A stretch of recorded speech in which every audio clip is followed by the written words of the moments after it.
আমি অ্যাডভোকেট মোহাম্মদ আব্দুল মজিদ, সভাপতি ঝিনাইদহ জেলা বিএনপি। আসন্ন জাতীয় সংসদ নির্বাচনে ঝিনাইদহ 2-এর বিএনপির মনোনীত সম্ভাব্য প্রার্থী।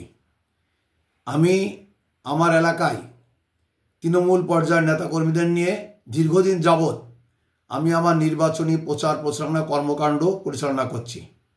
আমার জনপ্রিয়তা ঈর্ষান্বিত হয়ে একটি চক্রান্তকারী, যারা আমার প্রতিপক্ষ, আমার দলের এবং আমার দলের বাইরে যারা এখানকে ফ্যাসিস্ট সহ যারা প্রতিপক্ষ, তারা এখানকে আমাকে হেয় প্রতিপন্ন করার জন্য এবং আমার মনোনয়নকে বাধাগ্রস্ত করার জন্য পরিকল্পিতভাবে ষড়যন্ত্রমূলকভাবে গতকাল বেলা 12টায় এশিয়ান টিভিতে আমার বিরুদ্ধে একটি মিথ্যা বিভ্রান্তিমূলক নিউজ পরিবেশন করেছে।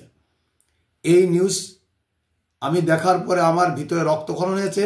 আমাদের দলীয় সমস্ত নেতা কর্মীরা এই নিউজকে নিন্দা এবং বিভ্রান্তিমূলক নিউজের জন্য প্রতিবাদের ঝড় তুলেছে।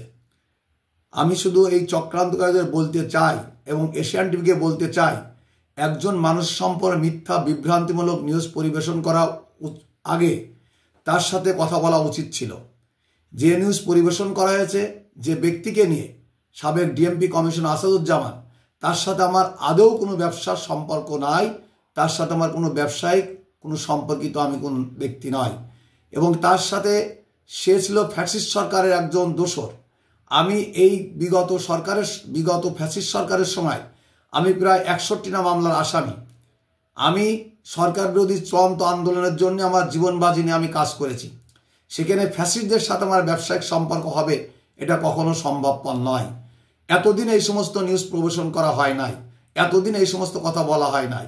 এখন যখন নির্বাচনের সন্নিকটে আমার নমিনেশন ব্যাপারে প্রায় চূড়ান্ত, ঠিক সেই সময় এই নিউজ পরিবেশন করে আমার এবং আমার দলের ভাবমূর্তি ক্ষুণ্ণ করে আমার নমিনেশনে বাধাগ্রস্ত করার জন্য পরিকল্পিত ষড়যন্ত্রকারীরা তারা এই নিউজ পরিবেশন করেছে।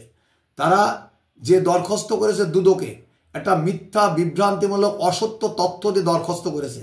যারাই দরখাস্ত করেছে তারাই আবার টাকা দিয়ে বিভিন্ন পত্রিকায় বিভিন্ন টিভিতে এই নিউজ করাচ্ছে। এই নিউজ এবং এই টাকা দিয়ে নিউজ করে মিথ্যা দরখাস্ত দিয়ে জনগণের ঝিনাইদহের মানুষকে বিভ্রান্তি করা যাবে না।